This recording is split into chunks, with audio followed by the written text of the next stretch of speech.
Je vous salue dans le nom du Seigneur Jésus. La vidéo de ce dimanche va parler de la résistance. Nous allons résister aux démons. Parce que d'abord, nous avons fait la découverte de l'âme. Et dans la découverte de l'âme, nous avons vu qui nous sommes. Nous avons vu comment est-ce que nous nous comportons. Comment est-ce que nous agissons. Quelle réaction nous avons devant chaque action. Et quelle action nous avons devant chaque réaction. Alors, ce dimanche, nous allons parler du combat, du premier combat. C'est-à-dire qu'il faut résister. Résister comme le Seigneur Jésus-Christ lui-même l'a démontré, comme le Seigneur Jésus-Christ lui-même l'a fait quand il a été tenté après son jeûne de 40 jours. Après son jeûne de 40 jours, il a été emporté par le diable. Il a été emporté par l'esprit du démon. Nous voyons que Jésus-Christ qui est Seigneur, qui est né par la vertu du Saint-Esprit, est confronté du moins à une situation où le diable a le pouvoir de le déplacer, où le diable a la capacité de le déplacer, de l'envoyer en montagne, d'aller le tenter. Dans Matthieu 4, du verset 1 au verset 10, et voire jusqu'au verset 9 déjà, le diable va proposer dans le verset 9, il va proposer la richesse au Seigneur Jésus-Christ. Si tu t'inclines et que tu m'adores et que tu fais ma volonté, alors je te donnerai toute la richesse du monde. Et voilà, jusqu'au verset 9, il propose. Et dans le verset 10, Jésus-Christ va lui dire, éloigne-toi de moi. Et là, le diable va partir définitivement. Pour dire que lorsque nous avons fait notre découverte, lorsque nous savons que nous sommes dans un péché, et que c'est un esprit en nous qui nous pousse à aller faire ce péché, accomplir les désirs de la chair, ou les désirs de l'âme dans la chair. Prenons le mensonge, qui est le péché le plus courant. Parce qu'on est juste, mais quelque part, le diable a la facilité de te faire mentir. Donc il a le pouvoir de te le faire mentir, mais il n'a pas le pouvoir de te le faire exécuter. Voici deux choses qu'il faut comprendre. Satan peut te pousser là, mais le Saint-Esprit te permet de résister. Et Satan ayant poussé Jésus-Christ, Jésus-Christ avec le Saint-Esprit a résisté. Et donc, quand le péché entre dans le corps, le péché atteint l'âme. Et donc le péché conduit l'âme et le corps. Le péché emporte le corps et l'âme à la fois, comme le corps et Jésus-Christ a été emporté sur la montagne. Après le jeûne. Normalement, après le jeûne, on s'attend à quelque chose de plus sérieux. Une satisfaction. Mais là même, le diable arrive. Et il tente le Seigneur. Donc vous pouvez être tenté. Peut-être être tenté, aller chercher une femme, ou aller dans les lieux arides, ou aller dans un bar, ou aller dans un maquis, ou aller boire, ou être accompagné des infidèles, et rester dans un milieu de païens. Tu peux avoir cette envie-là d'aller.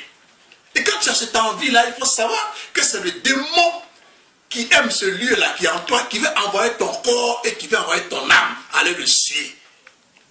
C'est le démon qui te pousse à aller dire, lorsque tu vois une fille, ben, elle est jolie, elle est belle, bon, je vais lui faire des avancées.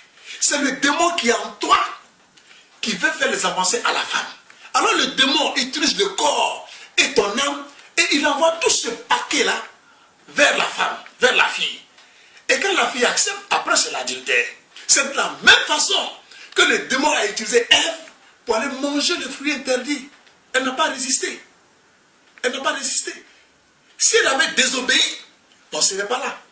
Et donc pour dire que le péché, le diable, qui est maître du péché, a la capacité de te tenter.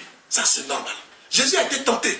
Il a été tenté après par le sexe, il a été tenté par l'alcool, il a été tenté par tout. Ce que nous vivons parce qu'il a vécu en tant que personne, en tant qu'humain, en tant que chair. Il n'a pas vécu en tant que Dieu. Donc il est venu, il a subi les tentations que nous subissons aujourd'hui. Il a subi l'envie d'aller dans les boîtes. Il a subi l'envie d'aller courtiser les filles à sa jeunesse, la tentation, la masturbation et tout ce qu'on peut connaître. Mais il n'a pas obéi. Alléluia. Résister pour ne pas obéir. Donc d'abord, il faut savoir que c'est un démon. Parce que quand le Seigneur Jésus-Christ est en toi, quand le Saint-Esprit est en toi, ces pensées-là sortent. Mais pour que ces pensées sortent, lorsque le Seigneur Jésus-Christ entre en toi, le Saint-Esprit s'assoit en toi et que tu sais que tu es poussé par le mensonge et le vol et que tu dois désobéir. Mais lorsque tu désobéis, tu appliques automatiquement une force surnaturelle et c'est l'obéissance à la parole de Dieu. Donc tu obéis à Dieu en refusant d'obéir à Satan ou d'exécuter cette mauvaise idée, de la mettre en pratique, de suivre le diable là où il t'envoie. En refusant, c'est un remplacement automatique que tu fais en toi. C'est-à-dire que tu agis de manière saine, tu agis de manière pure. Alors le Saint-Esprit commence à prendre place dans ton corps. Le Saint-Esprit commence à prendre place dans ton âme. Parce que tu es poussé à mentir, mais tu dis que je ne mens pas. Et donc plus tu bavardes, plus tu querelles, plus tu parles beaucoup, plus le diable il profite pour mettre le mensonge dans ton discours, le mensonge dans ce que tu dis, le mensonge dans tes déclarations. Et pourtant, une fois qu'il y a le mensonge dans ta prédication ou dans ta déclaration, ou peut-être dans ta conversation que tu fais, alors ça devient du diable. Et donc, résister au mensonge, c'est éviter de trop parler. Éviter de trop parler. Éviter d'être bavard. Ça prévient le péché. La Bible dit, la tranquillité, le silence prévient le péché au niveau du mensonge. Et si tu vois que tu es poussé par un esprit d'aller de sortir aujourd'hui, aller dans une boîte de nuit, les boîtes de nuit, les clubs de nuit, les maquis, les je ne sais quoi que vous fréquentez, mais tu es poussé par l'esprit. Qui sort d'un maquis heureux? Il n'y en a pas. Qui sort d'une boîte de nuit heureux? Il n'y en a pas. Peut-être qu'il sort heureux pour un petit bout de temps pour ce qu'il a eu dedans, mais après il y a la maladie qui suit, où il y a les dépenses inutiles, où après tu sais que tu as perdu ton temps. Tu ne peux pas sortir d'une boîte de nuit heureux. Lorsque tu es dans la boîte, tu ne sens pas. Mais quand tu sors d'une boîte de nuit, tu sors d'un marché, tu vois déjà les dépenses que tu as effectuées. Tu vois peut-être la merde qui est dedans. Et peut-être après tu as des difficultés, tu as déjà des maladies. Tu es là, tu regrettes. Mais c'est le diable. Mais en résistant au diable, en résistant aux démons, qu'est-ce qui se passe? C'est obéir à la parole de Dieu. C'est obéir à la parole de Dieu. Et donc c'est résister à la tentation. Résister à la tentation, c'est refuser. Lorsque l'envie de faire quelque chose qui est mauvais t'arrive, sache que ce n'est pas toi. Il faut résister. Lorsque tu résistes, alors tu mets à toi la présence du Saint-Esprit. Le Saint-Esprit entre. Parce qu'en lui est place de faire ce qui est mauvais, d'obéir au diable. En refusant, tu vas obéir à Dieu. Alléluia.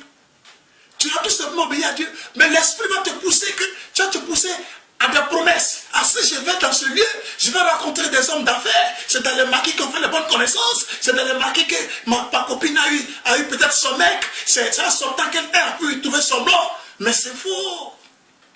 Mais c'est faux. C'est pas de la stabilité. Après, ça tournera au cauchemar. Mais en refusant, tu as obéi à Dieu. Et puisque tu as obéi à Dieu, la récompense est là. L'ouvrier mérite son salaire. La récompense est là. Parce que tu as désobéi à Dieu. En faisant ce que le diable dit, tu as désobéi à Dieu. En désobéissant au diable, alors tu as obéi à Dieu automatiquement. Automatiquement. Donc c'est progressivement, quand la tentation arrive, progressivement. Lorsque tu as envie d'aller derrière une femme, tu refuses. Lorsque tu as envie de sortir, il faut que tu sortes pour essayer de te balader un peu. Mais tu ne vas rien faire. Reste tranquille, lis ta Bible. Tu es en train d'obéir au Seigneur. Et c'est ainsi que doucement, le Saint-Esprit s'assoit en toi. Et tout ce qui est mauvais se remplace par de bons actes. Et tu commences à voir, jusqu'à ce que tes yeux s'ouvrent, jusqu'à ce que tu découvres que le Saint-Esprit est en toi. Et tu ne vas plus croire aux boîtes. Tu n'auras plus envie de mentir. Tu n'auras plus envie de voler. Tu n'auras plus envie d'être méchant. Tu chercheras toujours l'intérêt de ton prochain. Et tu vas voir que le Seigneur, lui, va faire ton intérêt. Que Dieu vous bénisse.